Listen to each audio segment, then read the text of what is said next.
ஆண்டவா ஏன்பான்னு இப்படி சோதிக்கிற? இந்த மாதிரி நிறைய பேர் சொல்லி கேட்டிருப்பீங்களா? அண்ட் சில பேரை பார்த்துருக்கீங்களா? வாழ்க்கை ரொம்ப சாதாரணமா இருப்பாங்க. ஆனா அவங்க நினைச்ச விஷயம்லாம் லைஃப்ல நடக்கும்.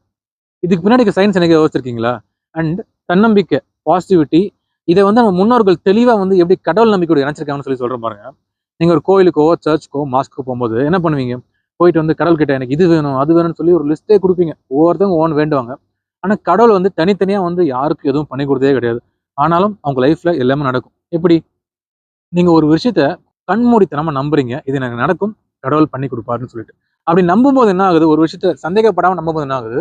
அந்த விஷயத்துக்கான உங்க செயல்கள் எல்லாமே அது மாரி மாறும். உங்க செயல்கள் அதை நோக்கி போகும்போது, அது நடக்கிறதுக்கான சான்சஸ் இருக்குல்ல, அது எல்லாமே உங்களுக்கு திறந்து கொடுக்கும், கதவுகள் திறக்கும், தானா விஷயம் நடக்கும். அண்ட் இதுக்கு இடையில வந்து தடங்கல்கள் வரும், சோதனைகள் வரும். அப்ப என்ன சொல்லுவீங்க? ஆண்டவா, ஏன்ப்பா என்ன இப்படி சோதிக்கிற? உங்களுக்கு வர நெகட்டிவிட்டியுமே வந்து கடவுள் உங்களுக்கு இருக்கிற டெஸ்ட்டா நினைச்சு திரும்ப பாசிட்டிவா போவீங்க. இவ்வளவுதான் சிம்பிள் சைக்காலஜி கான்செப்ட். என்ன ப்ரோ, கடவுள் நம்பிக்கை இருந்தால் மட்டும் நடக்குமா? மற்றவங்க நடக்காதுன்னு கேட்டீங்கன்னா எல்லாருக்கும் நடக்கும். உங்களை நீங்க 100% நம்பி போனீங்கன்னா நடக்கும்.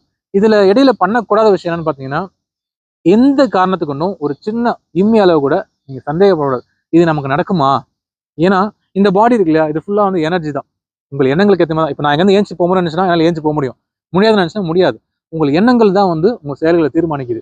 ஸோ நீங்களே வந்து நடக்குமா நடக்காத 2 ஸ்டேட்ல இருந்தீங்கன்னா உங்க பாடி கன்ஃபியூஸ் ஆயிரும். அந்த விஷயம் கண்டிப்பா நடக்காது. அண்ட் இதை பத்தி இன்ஸ்டாகிராமில் பெருசாக எதுவும் வீடியோ இல்லை, ஒரு 2 மினிட்ஸ் பாசிட்டிவாக பேசணும்னு சொல்லிட்டு தான். அண்ட் மெயின் அந்த வீடியோ வந்து இந்த காலத்து ஜென்ரேஷனுக்கு ரொம்ப அவசியம்னு நினைக்கிறேன். நீங்கள் மால் போகிறது, அங்கே போகிறது, இங்கே போகிறதுலாம் ஓகே. ஒரு 10 நிமிஷம் ஒரு அமைதியான இடத்துலையோ ஒரு ஸ்பிரிச்சுவல் பிளேஸில் போய் உட்காருங்க. உங்களுக்கு பயங்கரமான ஒரு தெளிவு கிடைக்கும். இந்த காலத்து லாங்குவேஜ் சொன்னால் ஒரு வைப் கிடைக்கும். அது ஒரு யங் ஏஜில் கிடச்சுன்னா உங்களுக்கு வந்து லைஃப்பில் வந்து பயங்கர ஹெல்ப்ஃபுல்லாக இருக்கும். அண்ட் லைஃப்பில் ஒரு விஷயத்த முடிவு பண்ணிட்டீங்கன்னா பின் வாங்கவே வாங்காதீங்க. 100% அதை நான் பண்ணியே தீருவேன்னு சொல்லி போனீங்கன்னா கண்டிப்பாக நடக்கும். இந்த வீடியோ பிடிச்சுன்னா கண்டிப்பா நிறைய பேருக்கு ஷேர் பண்ணுங்க, லைக் கொடுங்க. See you guys in the next video. Take care. Bye bye. Love you all.